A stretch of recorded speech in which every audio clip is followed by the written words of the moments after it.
Mi nombre es Juan Bainer Baqué y he sido catedrático de Geografía e Historia en la educación secundaria durante casi 40 años. Soy doctor en Filosofía y Letras en la especialidad de Historia Contemporánea. Trabajo e investigo en el campo de la historia social y cultural de la educación y además vengo reflexionando desde hace ya muchos años sobre las relaciones siempre complejas y conflictivas entre historia, memoria y educación. Soy investigador independiente, pero integrado siempre integrado en la Federación Icaria, Fedicaria, una plataforma conocida de pensamiento crítico, editora de la revista Conciencia Social, de la que fui uno de sus miembros fundadores allá por los comienzos de los años 90, ¿no? También formo parte de la asociación transfronteriza Terre de Mémoire et de Lutte, Tierras de Memoria y Luchas, con sede en Oloron, Saint-Marie, en el sur de Francia. Por lo tanto, me gustaría comentar y anunciarles que hablo desde una triple condición para mí absolutamente inescindible como profesor, como historiador y también como ciudadano militante de la memoria democrática, pero ante todo de la memoria antifascista y republicana.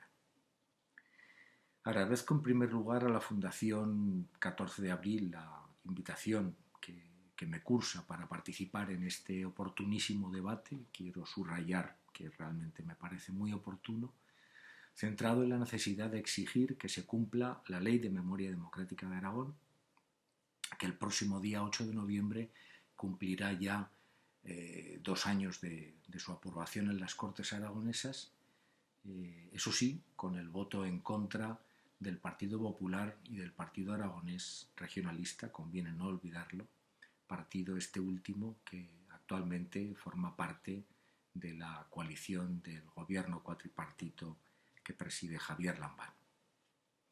Un debate que llega además en un momento en el que acabamos de conocer el nuevo anteproyecto de ley de memoria que sustituirá a la manifiestamente insuficiente y desde luego en todo caso malograda ya ley de 2007, pero también en un momento extremadamente preocupante en el que asistimos estupefactos al ascenso y sobre todo a la normalización de posiciones políticas abiertamente ultranacionalistas, abiertamente ultrapatriarcales y xenófobas de la mano de un partido fascista sin paliativos como Vox, que es la tercera fuerza política en el país, y hay que recordarlo también en esta provincia desde las últimas elecciones generales de 19 de noviembre de 2019, que parece que hace mucho, pero en realidad hace bastante poco tiempo que tuvieron lugar. Una fuerza política que precisamente gracias al Partido Popular y Ciudadanos, que son los grandes normalizadores del fascismo en este país, se han convertido en partido también de gobierno en 3 importantes comunidades autónomas, Madrid, Andalucía y Murcia, y también en un escandaloso número de municipios de toda España, entre los cuales hay municipios tan importantes como la propia capital, Madrid, ¿no? Si tuviera que responder, por lo tanto, con una sola frase a la pregunta ¿por qué es importante hoy la memoria democrática?, no tendría ninguna duda en expresarlo del modo más simple y más directo.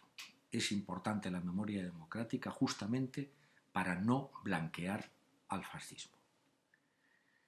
Y soy muy consciente que el momento en que estamos grabando esta intervención es un momento particularmente crucial para los Estados Unidos, que acaban de vivir uno de los supermartes más dramáticos de su historia, donde la ciudadanía estadounidense ha sido llamada, ¿no?, a elegir entre lo malo, el anodino, insípido e inodoro, ¿no?, neoliberal Joe Biden, y lo peor, la bestia naranja, ¿no? Y hablamos de esto en un momento en el que realmente los partidos de extrema derecha, de más o menos marcada naturaleza posfascista y no populista, en ese sentido reivindico abiertamente la conceptualización que el historiador Enzo Traverso hace de este ascenso imparable de los movimientos de extrema derecha en todo el planeta, y hablando de movimientos posfascistas y no populistas. Bueno, pues estos partidos posfascistas en algunos casos ya gobiernan directamente estados importantísimos de todo el planeta, desde, por supuesto, Estados Unidos hasta el Brasil de Bolsonaro, pasando por Hungría, Polonia, en fin. En otros muchos lugares ya son claras alternativas de gobierno, o como mínimo son ya terceras fuerzas políticas en los parlamentos o están a punto de convertirse en la segunda fuerza política también. Realmente estremece ver el mapa del ascenso de estos movimientos de extrema derecha a nivel global. Hace un par de días, sin ir más lejos, conocíamos que en Portugal algunas encuestas ya otorgan a los posfascistas de Chega, un partido político que en los últimos comicios en el país ibérico apenas obtuvieron un diputado en la Asamblea, y todavía no, es de los pocos países de la Unión Europea que no tienen representantes en el Europarlamento. Pues bien, ya se habla en algunas encuestas de la posibilidad de que se conviertan en los próximos comicios en la tercera fuerza política del país. ¿Cómo hemos podido llegar a esto?, nos podríamos preguntar. Desde luego, la respuesta no es fácil de responder, no es sencilla, y desde luego la respuesta debe ser cualquier cosa menos simple ante un fenómeno de esta naturaleza, ¿no? Evidentemente, responder esto nos llevaría muy lejos y posiblemente ni es el lugar ni tenemos tiempo para ello, ¿no? Posiblemente tendríamos que remontarnos y tendríamos que hablar históricamente de la crisis de los años 70, tendríamos que remontarnos a la caída del muro como mínimo, y tendríamos sobre todo que hablar del triunfo de la racionalidad neoliberal y de su proyecto civilizatorio, ¿no?, que nos ha conducido a este totalitarismo capitalista, o total capitalismo, como lo hemos llamado algunos en Fedicaria, que estamos padeciendo. Tendríamos que hablar, en definitiva, de lo que supone vivir en un mundo ya distópico, en un mundo sin utopías, aplastado por un presente sin horizonte de espera. Una temporalidad, la de nuestras sociedades capitalistas, como digo, que niega el pasado y aniquila el futuro, para vivir en un auténtico presente perpetuo, dilatado, sin alternativas, que sitúa nuestras vidas, curiosamente, en un mundo de estructuras aparentemente inmóviles, pero digo aparentemente porque, de manera paradójica, en nuestras vidas todo parece mutar sin control y a un ritmo, como decía Koselleck, velociferino, vertiginoso, extenuante. En definitiva, fíjense, si lo pensamos detenidamente, es la temporalidad del colapso que esta pandemia, justamente, ha tenido la virtud de presentarnos ya en toda su crudeza. Una pandemia, por cierto, que está aniquilando la poca sociedad civil que nos quedaba. Bien, ahí lo dejo, no podemos avanzar mucho más en esta reflexión, pero me parece que hay que tenerla en cuenta para poder entender al menos o vislumbrar la relación que para mí está muy clara entre el total capitalismo, la amnesia que padecen nuestras sociedades, la distopía en que vivimos y, como decía, el auge de los posfascismos y de la radicalización de la derecha en todo el planeta. Al respecto, podríamos traer a colación una pequeña cita del filósofo Reyes Mate, uno de los grandes pensadores sobre la memoria en nuestro país, que escribió refiriéndose al holocausto nazi. Abro comillas, decía el filósofo Reyes Mate: no nacemos inocentes. Cada generación tiene una responsabilidad heredada. Sobre nosotros, los nacidos tras Auschwitz, pesa el deber de memoria.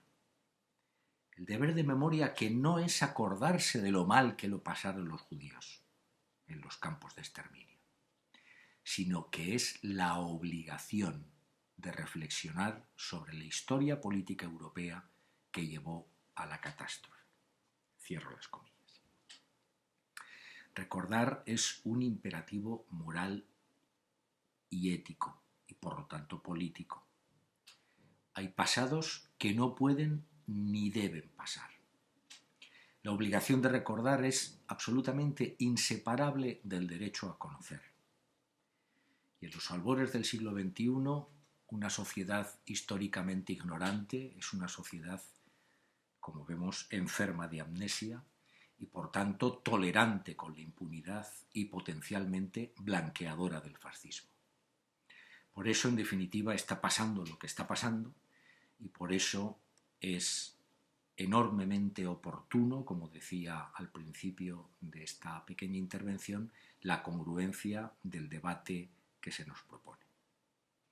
Y bueno, como el tema es muy amplio y el tiempo es muy limitado, no quiero desaprovechar esta oportunidad para comentar algunas cuestiones de nuestra comunidad autónoma, ¿no? De Aragón.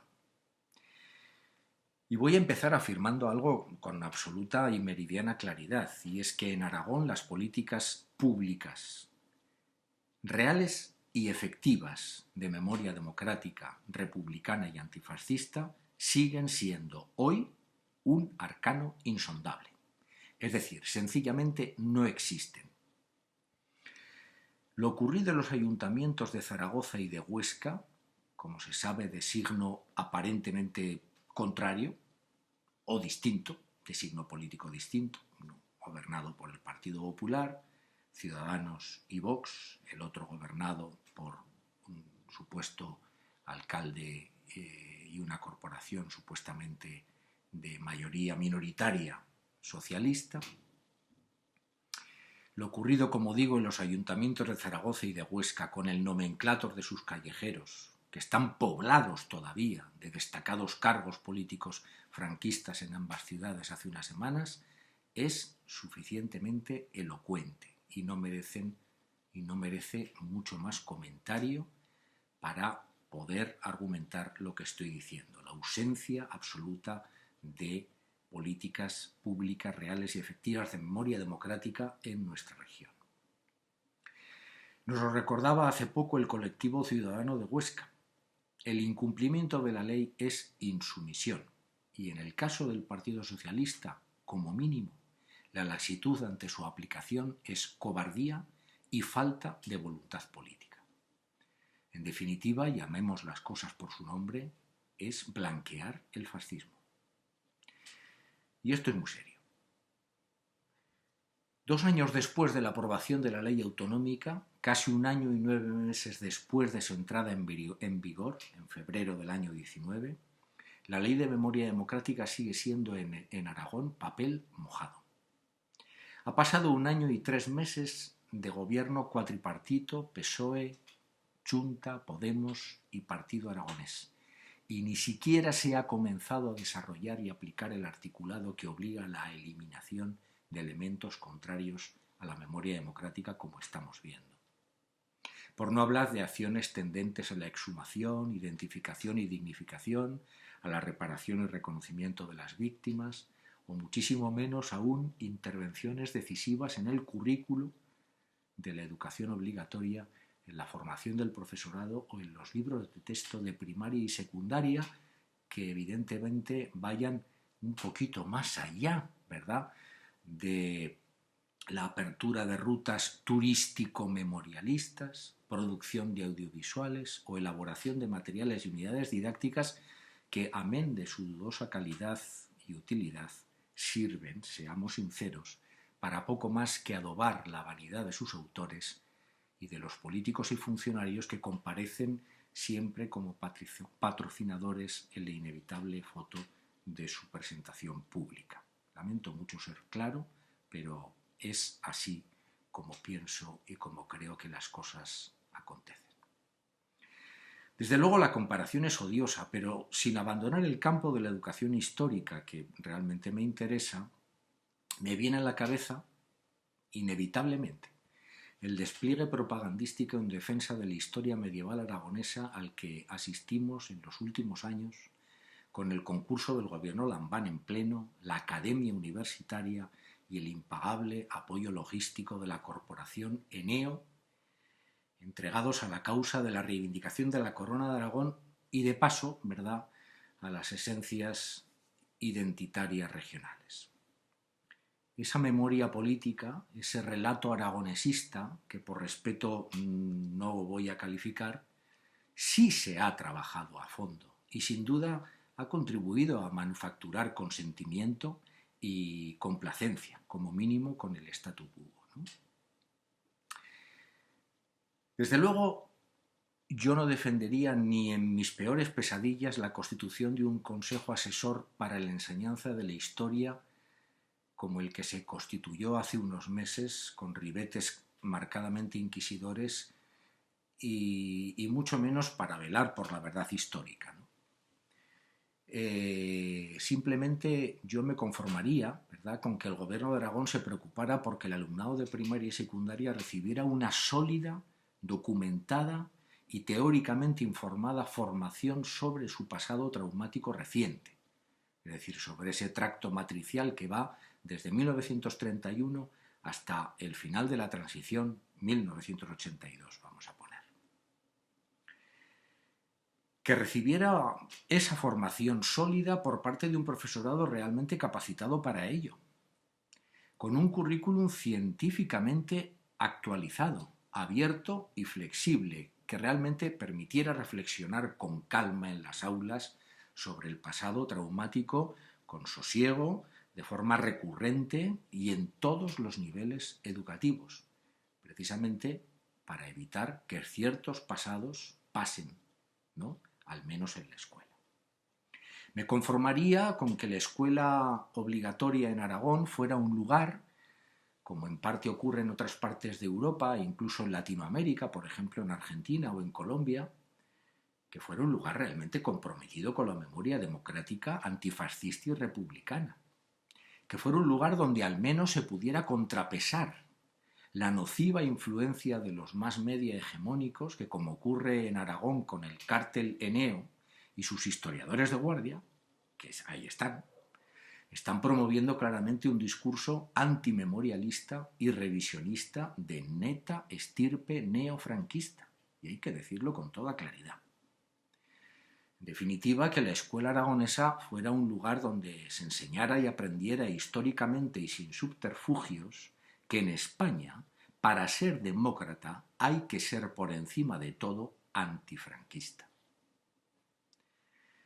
Un espacio donde al menos se pudiera interpelar y someter a discusión las bases de ese auténtico proyecto colectivo de desmemoria que ha ido cocinándose a fuego lento, a modo de ideario hegemónico por los think tank del pensamiento dominante.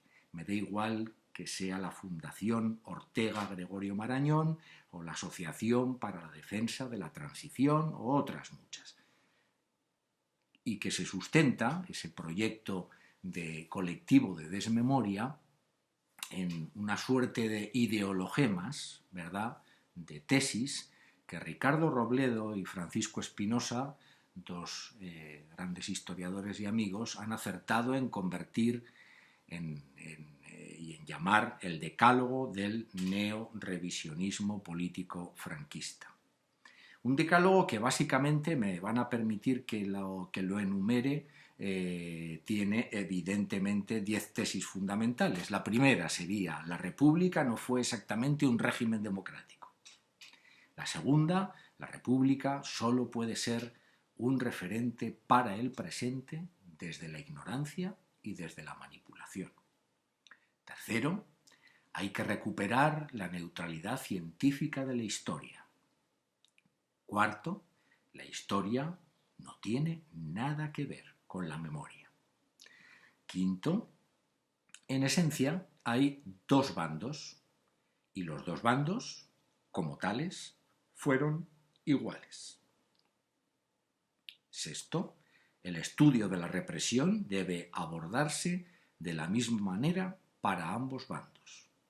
Séptimo: en una guerra civil todos son perdedores. Octavo: el antifranquismo es hoy una rémora para la investigación de la represión.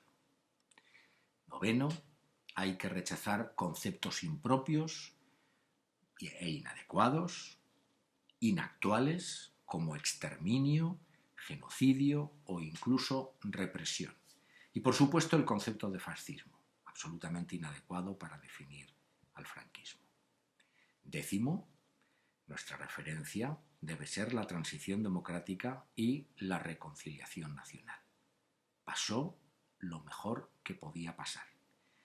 Y en el fondo, la dictadura y antes la guerra y la dictadura, al fin y al cabo, fueron el precio que hubo de pagar para que al final fuera posible la democracia, la modernización económica y social y la reconciliación entre los españoles. El pasado está, enterrado y superado. Ha quedado y en todo caso queda a disposición del estudio de los historiadores.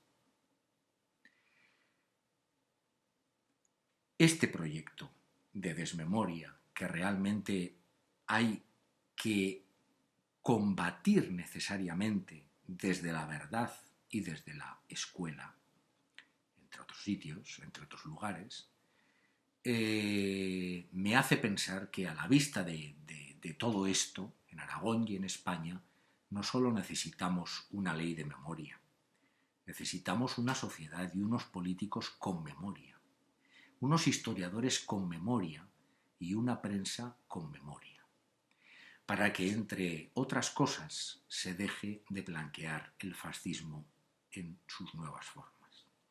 Porque la memoria democrática, republicana y antifascista no solo debe reivindicarse, creo, como una manera de conocer nuestro pasado colectivo y, por supuesto, como un proceso para revisar nuestro presente, sino como la única fórmula posible para construir el futuro de un país sobre la base de unos valores y principios realmente sólidos, consolidados democráticamente. Me permitirán que termine estas reflexiones apresuradas formulando, para quien las quiera oír, una serie de preguntas que interpelo desde la crítica racional y además indignada, pero también desde la esperanza, que en efecto es lo único que no nos podemos dejar arrebatar. Pues bien, si Alemania, que perdió la guerra, tardó alrededor de 50 años en culminar el proceso de desnazificación, más o menos lo que tardó en desaparecer la generación de los culpables, y según el vaticinio además de Iker Eisenhower, me pregunto cuánto tiempo tendrá que pasar para que España, donde el fascismo triunfó, afronte su pasado de manera que se pueda superar. ¿Cuándo se pondrá fin a la existencia de cientos de fosas comunes dignificando los restos humanos que contienen? ¿Cuándo se anularán las sentencias políticas dictadas por la maquinaria judicial militar franquista?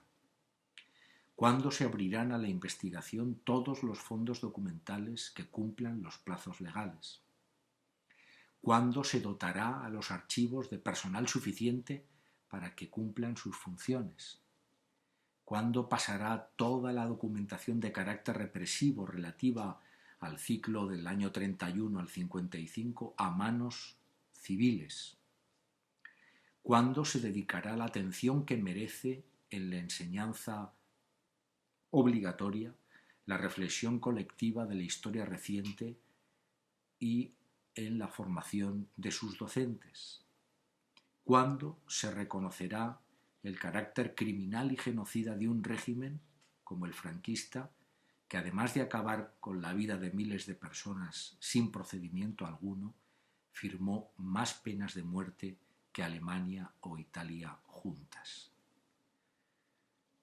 Espero que al menos nuestras hijas y nietas puedan vivir para contarlo y para responderse a estas preguntas definitivamente.